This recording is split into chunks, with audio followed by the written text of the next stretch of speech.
Alrighty everybody, welcome back to Cobra Vids. In this video, we are going to be shooting rockets. Rocket.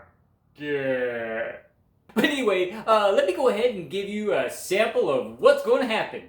Space Shuttle Discovery returning to the space station, paving the way for future missions beyond.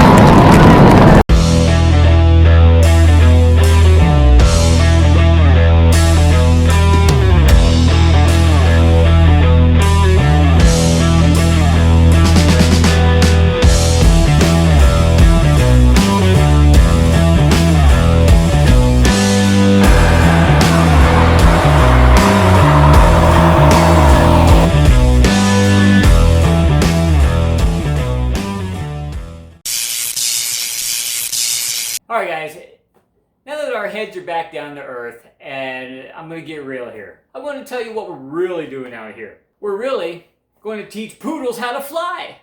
If any of you guys get that reference, then you're as old as me. So please, if you get that reference, please comment down below. It'd be interesting to see if anybody else watched that damn movie. But anyway, okay. We are going to do some work on my wife's 2017 Jetta. This here is the turbocharged 1.4 liter engine. Tiny little sewing machine motor, but I tell you what, this thing would blow away my 1979 5.0 Mustang. Totally would. It only had a 2-barrel carburetor on it, but man, this thing would blow it away. Totally. All day long. Off the line, down the road, around the corner, and up the block again. In another video, you would have seen that I installed a little bit of bass. So it's the preferred carb. My Mustang hasn't got bass yet. Very soon. And I'm going to bring that video to you. I'm going to build a custom box that fits into the trunk. It's going to have a few special little tweaks on it that I think you guys might like. It'll take you back to your teenage years. Unless you're already a teenager, and then it'll take you back to before you were born, when you were just a glimmer in your dad's eye. So, alright guys, I just want to tell you before we get started that my wife has my truck, which has my tripod in it. So I'm using my broken tripod. And that's kind of funny that I'm using my broken tripod because that was the nickname of an uncle I had. Don't ask. But anyway, without further fart, let's get going. Alright guys, I had to move my camera because the glare of the outside, it was just acting really weird on the video. So I had to move it and get a different angle, so I hope this works out for you. But on top of changing my oil, what I'm going to have to do is I'm going to have to address a question that one of my viewers had. They asked me to show them the water change procedures on this car, and that's what this video is mainly about. So I'm going to go ahead and I'm going to show every step that you would have to take to change the water out of this car. And I'm not going to actually do the work because this car only has 50,000 miles on it, 55, and I'm not going to change it until around 65, 70,000 miles. Because right now the water looks beautiful in it and I don't have a problem with leaving it in there for that long. We hardly drive it, it stays garaged, and the color of the water looks great. I'll show it to you when I'm in the middle of the demonstration. I'm not going to show you me changing the oil because that's just silly, because I've done that before, been there, done that. Oil changes are pretty simple. What we're going to do is I'm going to show you all the components first and where they're at, and then I'm going to tell you how to do the procedure. I'm going to tell you how to do just a water change, which is what I'm going to do. I'm going to drain out as much as I can, as easily as I can, and then I am going to just plug things back in, fill it up with half and half, and away I go. Whenever I work on my wife's Jetta or my Mustang, I'm always going to use factory equipment, factory parts.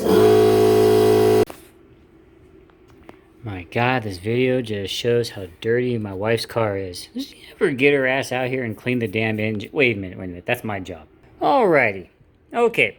As you can see, This engine is actually pretty spacious. When you're talking German and Japanese cars, or pretty much any brand new car right now, everything's so tight. Everything's covered with plastic covers and everything. My old Jetta and my son's Passat has a plastic cover over the top of it. But hey, they're saying, you know what? Let it breathe. Let the 1.4 breathe. It's very open. If I ever had to do an alternator change, that'd be very easy. And of course, you know it, I bring it to you guys. Or motor mounts. I keep thinking someone's coming up my driveway. Let me start just by showing a few things. Here is the washer fluid. Okay, I'm still on factory washer fluid. Yeah, 55,000 miles on it, and I'm still on factory washer fluid. Is that insane or what? I think that's a pretty cool thing. I've changed the air filter, and I've changed the spark plugs. I changed the spark plugs at about 50,000.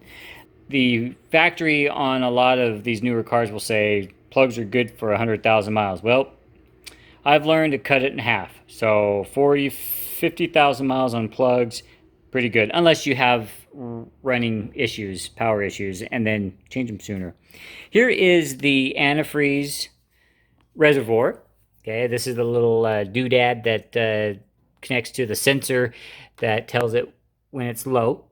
Okay, and you can see right now, in the middle of here, you want it somewhere in the middle when the engine's cold. And right now, my engine's cold. I just started up enough to back it out a little bit, so I had room to film this, and that's where my level is. That's really good because I've only added about an ounce of water in here since I've owned it from 2017. I bought this thing brand new. It had 14 miles on it when I bought it, brand spanking new.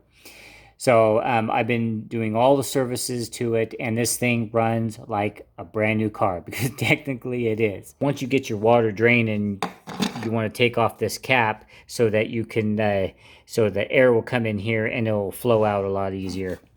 And you can see how that water there, it's in pretty good shape. It's just starting to show signs that it needs replaced, but for the most part, it is still good. I'm going to let it go another 10,000 miles, and then I will go ahead and swap it out. Alrighty guys, here we go. We're going to start with the simple drain and swap first.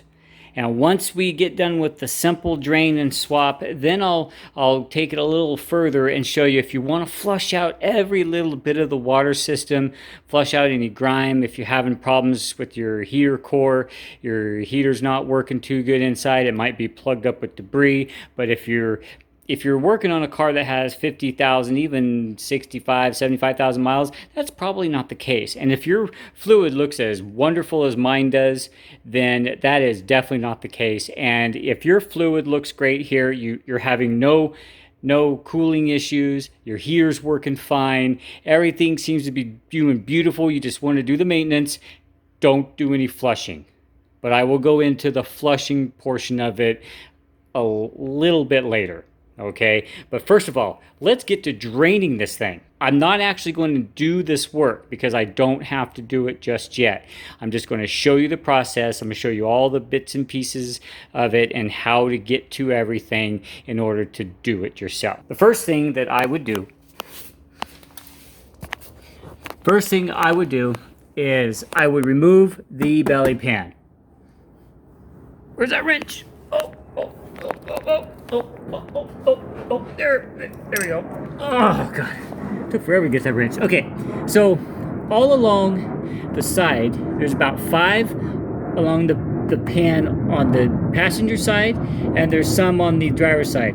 Some jackass lost this here. I wonder who that jackass was. It couldn't be me. I'm not a jackass. Okay, so I'm going to remove all of these from this side, and they go all the way back here. There's 1, 2, 3, and 4, and then there's about 4 on the other side. Let me get these, and then we'll go over to the other side, and I'll show you the other side as well. Okay, as you can see, once I got those bolts out, this flaps around pretty easily. So now I'm going to go to the other side. Damn, I wish I could move that fast in real life. Took me about 2 hours just to get over here. Okay, so on this side, look, there's another missing one. A jackass struck again. All right, so there's one here, and one in the very back. So let's go ahead and get those off, and then this undercover, the splash guard, will come off with no problem. I apologize, I didn't film pulling it off, but it just clips into the front here, and then it just pops off. These little tabs go on top of and below this little lip here, and it just pops right off. So I just want to back out of here and show you something.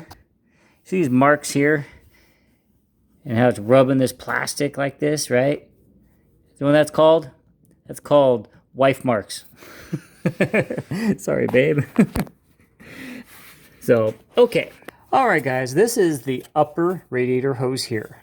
This goes into the engine, okay, and the other hose comes out down here like this and comes back. This is going to be the lower radiator hose, okay? And then it connects about halfway up onto the radiator in the middle. This is the lower radiator hose. This is the passenger side. This is going to be where you're going to start to do a drain, just a plain old drain. You're going to get some channel locks, and you're going to grip these spring clamps here. You're going to loosen it up and pull it down in this area here. There is a plastic coupler in here, and all you got to do is break it free, twist it, pull this out, and dump your water into your large pan. Use a large enough pan to where it can catch some overspray, some stuff, because it's going to come out with a pretty good pressure at first. And then once you're all good, your pressure goes down and it starts to dribble. Then you can go upstairs and take off your reservoir cap. You're just a matter of minutes before this thing is going to be pretty darn empty. And all you do is you just open up this cap like this and set it aside. That hose is going to sit there and it's going to drain, it's going to drain, it's going to drain until the engine is pretty much empty. The engine is going to be empty, the radiator is going to be empty, and then I'm going to plug that hose back in. I'm going to fill it up with the correct dilution of Volkswagen antifreeze, and I'm going to run it, warm it up, take it for a drive, top it off, and it's going to be good. And that's all that I'm going to do to my wife's Jetta.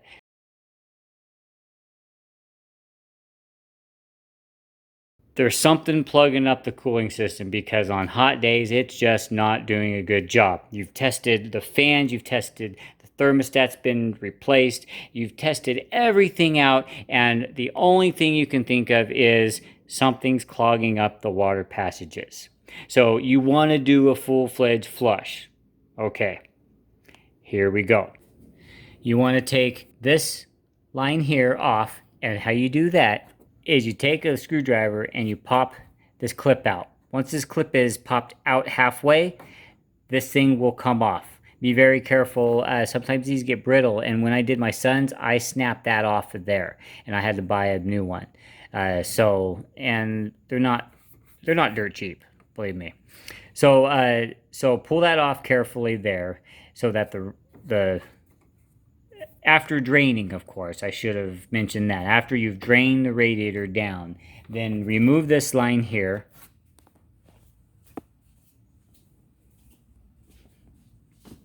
Then remove this one here the same way. Pull this out halfway. This will pop off, okay? And then that pretty much isolates the radiator. And then what you'll do is you'll put a hose inside one side of the radiator, and you're going to let that water flow through. You're going to let it flow through, and you're going to gush out the other side. And then you're going to shut the water off. You're going to move the hose to the other side, and you're going to cram it right in there. And then you're going to turn that hose on, and you're going to flush it again. If you see debris coming out of there, then definitely repeat that process a couple times. Okay, now before you disconnect the heater core or anything else, now you're going to want to flush the engine out. Okay, so you take this hose here, and you stick the water hose in here with that one over there pointing down, and you turn it on, and you just sit there and you flow water through it until you think that the water is cycled through the entire engine, because water's got to cycle through all these hoses. Okay, and it is not necessary to remove each one of these hoses and flush them. Okay, so you don't have to do that. All you have to do is flush the individual pieces, like the radiator here, then flush through the water lines there, right? Okay, and then leave those two unplugged, and then come down here to the heater core. The heater core is right here. And this is especially important if you're having heating issues, if your heater's not quite doing what it's supposed to do. If your engine's completely warmed up and your heater's not feeling hot, then it's probably a plugged heater core. And most of the time, you can unplug it by flushing it. You will remove both of those connectors same way. There's a little wire connector in there, pull it out halfway, you can see it there. Some of them even squeeze inward and you can pull them out. If you can't squeeze that wire right there inward, then you got to pop it out halfway and then it will come off. Okay, each car is different, each make and model is different. So once those are off of the heater core, then you kind of do the same thing. I would attach a hose to the top and bottom, and the bottom one I would throw a hose down, pointing down to the ground, and that way when water comes out of there, it's directed downward and not into your engine. And then I would put a hose on this one. It's probably a 5/8 heater hose, I would imagine. You can get a few, you can get 5 feet of that and it would be plenty. And then you put a hose on there. And then you bring that hose up top and you stick your water hose in that and you turn it on and you flush it. And then you put that, you take the top one and point that to the ground, take the bottom one, bring it up here, stick the water hose in that, and then flush it back so that you go back and forth to break any lodged in crap out of your heater core. And you do that until you feel that it is flowing pretty darn smoothly. That is how you flush out the heater core. Now, you can go even further by taking these hoses, these connectors that run to the engine, and you can take those and run the water hose back and forth in those. If you've done these steps, you've pretty much flushed out the entire engine, okay? And the proper way of doing it is to plug everything back in, make sure everything is seated and clipped in like it's supposed to. And once it is, and you know for sure that it is, then you would want to put distilled water into your engine. Fill it all the way up until it's normal. Then run it, cycle it, make sure that the heater's blowing hot, because if it's still not blowing hot, you may want to go in and flush it again. Repeat the process. Rinse and repeat, okay? And if everything seems to be functioning fine, then you pull that hose off down on the bottom, drain as much as you can out of the system. Some people even blow in one end of that coupler. They blow in it, and it helps blow more through it. I would blow up. I would blow in the one that goes up into the engine compartment, and that would blow air up to the top and blow air in and cycle it back through the radiator out the hose that's pointing down. Okay. I hope that's clear enough. It's really hard to explain it without doing it and showing it to you, but I'm not ready to do this. Probably by the time I get back from my vacation that's coming up, it'll probably be ready for a flush, and I'll do a more detailed version of actually doing the change. Of course, I'm not going to flush, I'm just going to change. And then that might help you further. Of course, if you're needing to get it done, you can't wait for me. But I really hope that this has helped so far. Okay. And let me answer a few questions that you might have. Distilled water. Distilled water is pretty much just water. And you know how in the old days when your dad would fire up that old 1960s Ford, right? Well, chances are it had just plain old water in it. But these new engines and stuff, they don't like regular tap water, especially the water that we get in the cities, the hard water and stuff, because it has deposits, calcium, and whatever salts in it and everything here in Arizona. And those things can clog up your system. They can wreak havoc on your cooling system. They can corrode certain metals and certain plastics and stuff. So avoid leaving tap water in your engine. Avoid using it. And the reason why I say fill it up with distilled water is because then any tap water that you leave in the engine can get diluted and rinsed out. To be safe, you could fill it up 2 or 3 times with distilled water and then drain it out, and then the only thing in there was distilled water. And that is exactly what a 50-50 antifreeze blend is. It's 50% antifreeze, 50% distilled water. Okay, so that's about it. So just a recap on what to do to drain your engine is remove those clips, twist apart that coupler, the hose on the bottom, aim it down inside a pan. Have that pan under there, because when you remove that hose, you're going to lose fluid. You're going to lose antifreeze, and you want to catch as much as you can because it is kind of toxic. You want to recycle your antifreeze. So once it's all drained down, you want to make sure that you take off your cap here so all of that drains down as well. Okay. And that will pretty much drain out the fluid. And at that point, I'll stop, I'll plug it back in, I'll put some brand new antifreeze in there, and I'll go for another 50, 60,000 miles. Okay. So if you need a little more detail on where the attachments are to flush the individual components, then you can back up the video and go from there. So all right, guys, well, that's going to wrap it up for the fluid drain and swap and even flush. I'm sorry I couldn't show it to you actually being done, but I really hope this helps you out. I know you requested it. This is as much as I can do for you. When I first was posed this question, I actually looked on YouTube, because if there were some really good detailed actual jobs being done on flushing the system, I was going to refer you to that so that you could get a good detailed instruction.